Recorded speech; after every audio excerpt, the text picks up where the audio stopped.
The Ebola virus life cycle.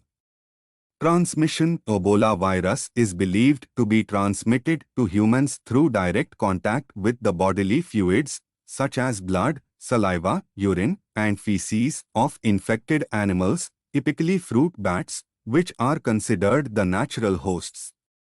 Humans can also acquire the virus through direct contact with the blood, secretions, organs, or other bodily fluids of infected humans. Entry and replication. Once the virus enters a human host, it targets specific cells of the immune system, such as macrophages and dendritic cells. The virus attaches to the cell surface and enters the cell, where it releases its genetic material, which is in the form of single-stranded RNA. Так, значит, The viral RNA is then replicated and transcribed, producing new viral proteins and RNA copies.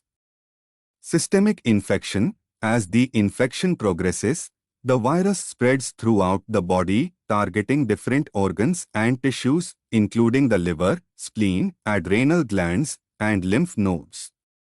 This widespread infection contributes to the severe symptoms associated with Ebola virus disease. Symptoms and transmission. Infected individuals may develop symptoms such as fever, fatigue, muscle pain, headache, sore throat, and gastrointestinal problems.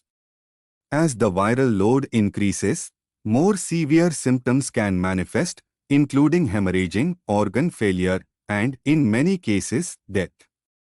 During this stage, the infected individual can transmit the virus to others through direct contact with their bodily fluids.